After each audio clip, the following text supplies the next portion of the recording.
So, ladies and gentlemen, today on Sports Fall, we're going to look at the most recent inductees, all deserving in the Hockey Hall of Fame, but specifically two rear guards that were probably the best of their era.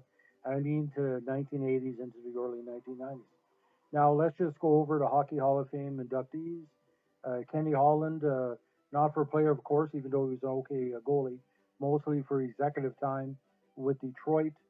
Marion Hossa, a great skilled international player, winner of three Stanley Cups.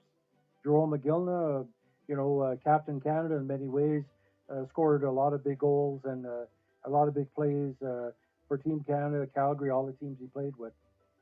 Kim St. Pierre, another great Canadian hero, probably changed the way that the media looked at female goaltending in the modern era. Of course, when we talk about the two of the most interesting inductees, long time coming, and I'm kind of surprised they weren't considered before to the level they were celebrated in the last number of hours.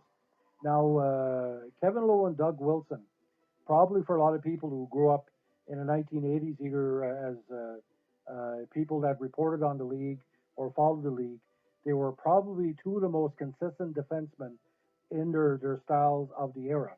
Kevin Lowe, a Jacques Leperrier style defenseman, while Doug Wilson was a big power play and offensive specialist for a Chicago team that I basically think would have won the cup were it not for the strength of Edmonton in the Western Conference. You have to remember they had Wilson, they had Denny Savard, they had Al Secord, some really key players, strong youth core, veteran core. They gave Edmonton everything could handle in the Western Conference in that mid 1980s era. Now, starting with Doug Wilson, he had a very prestigious junior career with the celebrated Ottawa 67s. He was drafted sixth overall in that big 1977 entry draft. He eventually played 14 seasons again with the Blackhawks and 2 years with the Sharks, a franchise where he now is continuing to be a successful general manager. Now, in his 14 seasons in Chicago, he still ranks as the club's highest scoring defenseman, 779 points, sixth overall. In goals, 225, 12th overall, and assists, 554, third overall the team. He's fifth all time in Blackhawks games played with 938. He also led all Blackhawks defensemen in scoring for 10 seasons from 1980 to 1990, or 80, 81, 90, 91. Now, in 82, he won the Norris Memorial Trophy as the league's top defenseman. Had a career year that year with 39 goals and 85 points, which are the Blackhawks' single season records for goals and points by defensemen. He was selected to 8 All Star teams, 7 with Chicago, and he basically was also San Jose's first team captain and also the first representative in an All Star game. He played his 1,000th NHL game on November 21st, 1992, and which made him the 77th player in league history. Now, he played in 1,024 career games, and he also had 95 playoff games where he almost averaged a point a game with 19 goals and 61 assists. He ended up with a career total of 827 points. Now, named to the league All-Star team 3 times, he was also a gold medal winner on Canada's Canada Cup squad in '84. He was also a 5-time Norris nominee as best NHL defenseman, and in retirement and executive career, he's been a number of years as GM for San Jose, led them to a Stanley Cup berth as well. And what's kind of ironic here is brother Murray Wilson won 4 Stanley Cups in Montreal before even uh, Doug made a big route in the NHL. So talent runs in that family. But I still believe, again, those mid 1980 years where Chicago was fighting Edmonton in those famous Final Four contests and playoff contests, Chicago could have won the cup. But like I said, because Edmonton was very strong, I think that really stopped them because Edmonton was a team of destiny, especially. I really think in the '83 season and '82 season, Chicago had enough firepower to make it to the final, but it just didn't pan out. But Wilson's style was best described as almost like a Paul Coffey, strong on defense, but my God, when he was rolling. And I still remember that season in '82 when he almost scored 40 goals. I mean, he was unstoppable because as soon as he had the puck, it was either in the net or someone had finished off the play. Now, I consider him a top 200 NHL hockey player. I don't think he's top 100, but he's pretty freaking close. If I was going to start any expansion franchise with a player, it would be Wilson, because the talent was in the family, and he wasn't a dirty player. If anything, he was what you call a heads-up player, very strong and consistent. And that ties Wilson to Kevin Lowe. I think strong and consistent would also be another parlay of Kevin Lowe. See, Kevin Lowe wasn't the biggest player on the ice, but definitely his presence at 6'2", 200 pounds would, and being a left shoot defenseman, very important to the Edmonton era because he basically came out of junior as not say an unheralded player, but he was someone that was kind of flying under radar. He had great success with the Quebec Ramparts in his early part of his career, which led him to be drafted in the top 25, excuse me, in the '79 draft. But he was an offensive powerhouse with his last year with Quebec, with 86 points in 68 games. But while when Edmonton drafted him, he basically became a defensive stalwart. Even though he would have good point totals, he was never considered anything but a strong quarterback on the defensive. It's hard to believe Edmonton was played defense in those eras, but in his 13 full seasons at the start of his career with the Oilers, because he went back later on, he led his team to 5 Stanley Cups, and later went on to win one with New York Rangers when he moved on with the Messier years. Um, he's considered by many in the media one of the three kings of the Oilers dynasty, along with Gretzky and Mark Messier. Now, his career totals were very, very impressive. Uh, he played 1,254 NHL games with a grand total of only 84 goals and 431 points. But every point he got and every play he made was extremely, extremely important. Kevin Lowe could be depended on to be a quarterback in killing penalties, quarterback on the power play when he was asked to do it, and playing on 6 Stanley Cup teams and making 7 All-Star teams as basically a stay-home player. And that 80 going back to '84 Canada Cup team, where Canada wasn't expected to do much in that series and to have great success.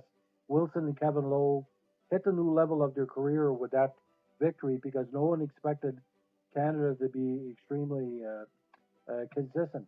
Now, what's interesting about Kevin Lowe, just like Dougie Wilson, he's done a lot in his post-playing career. He joined the Oilers staff in 1998 as assistant coach, and then in '99 he took over head coaching duties from Ron Lowe. We ran it for a single season, moved on to GM in 2000 when Glenn Taylor left for the Rangers, and he's also one of the persons responsible for assisting numerous Canadian national hockey teams, including the eventual gold medal winner in 2002 at the Winter Olympics in Salt Lake City. And he was also one of the managers for the 2004 World Cup team. And a trophy is also named after him by the Quebec Major Junior Hockey League. Is awarded annually to the player of the QMJHL, judged to be the best defensive defenseman. But Kevin Lowe, his number's not been retired by the Oilers, but only Taylor Hall has played with that jersey other than Lowe. I think eventually he'll be retired. Now the class of 2020. There's some argument if Rod Langway was the last defensive defenseman to be inducted in the Hall of Fame before him in 2002. I don't think Rod Langway was a purely defensive defenseman. If anything, Rod Langway was more of a combination of Serge Savard and Kevin Lowe, which he would play a little bit more often when required, especially with Montreal. Now, he played more regular season playoff games in an older uniform than anyone in franchise history, at over 1,200 combined. He was the team's first ever draft pick, and also scored the first NHL goal, assisted by Wayne Gretzky and the very underrated Brad Callaghan. Uh, he never played in the minor leagues, and these teams only failed to make the playoffs one time. Now, a lot of people were kind of speculating why he never made in the Hall of Fame before this. Well, I mean, you can't really judge that. He's finally made it, but I think in recent years the NHL is looking at making up in lost time, like he did with Alan Trammell and Lou Whitaker with the Major League Baseball Hall of Fame or the Baseball Hall of Fame. They're going into the vintage years and seeing players that can be added. You're looking at Vaclav Nemansky, Guy Carbonneau, Provo, all those players. You're probably going to see in previous podcasts I talked about Richer and Lemieux and Matt Nassen not being in the Hall of Fame. I think with Wilson and Lowe in, some of those veteran players that are not in are going to be more than considered from now on. But you look at the Edmonton Oilers title teams, Kevin Lowe needs to be in the Hall of Fame, not again because he's the best defenseman of all time, but he's definitely top 10. Because I never heard any media member, any hockey fan, any casual or important coach say Kevin Lowe was lazy or he didn't need him. Every team could use a Kevin Lowe. You look at Rick Green in '86 with the Montreal Canadiens, a good defensive defenseman. Jacques Laperriere all those years with Montreal. You look at Tim Horton and the other key defensemen for the Toronto years. You look at the strong defensive players with all the Chicago and Kings and even the St. Louis Blues. You got to have defensive players, and the best ones are defensemen. Where the player, the strong defenseman goes on a rush, the other player keeps back for a 4.5 on 4 advantage. So again, congratulations to all the new inductees. We're hoping that I'd like to see the Hockey Hall of Fame have 8 to 10 inductees every year. But my only regret again that Gillen never won a cup. One of the best players will ever win a Stanley Cup. Marian Hossa was criticized a lot during his career, especially his time with Ottawa. I think he deserves to be in there. But like I said, women's hockey was recognized in these latest inductees. Vintage players were recognized. International players were recognized. The modern era of the last 15, 20 years was recognized. So I think it's a very key one. I'd like to see at least 2 international players or 2 females minimum inducted every year, because if you only put in one a year, you're going to be leaving out a lot of great international players, especially with the U.S. But again, I would love to have a team with Kevin Lowe and Dougie Wilson on the same squad. That would be the start of any important what they call fantasy team for any fantasy hockey fan. So on this COVID Thursday, thank you for listening to the podcast. Please leave a like, a subscribe, or a comment, and please keep your comments pertinent. I hate to block anybody for being egotistical, but it's just one person's opinion. If you don't like it, there's other people out there that will match your opinion. I'm just one sports editor, voice in the wilderness. I covered all 6 of these athletes, and let me say, they are deserving. Some years we've had years where people didn't deserve to be in there, but this year I think a lot of bases were covered, because you look at the key franchises of the last 20 years. You look at Detroit, especially with Holland. You look at Kim St. Pierre, or a team that only lost really 2 major international events throughout the years when she was involved. I think it's great that she's in, because it also represents the francophone goalies that are rarely inducted in the NHL Hall of Fame, male or female.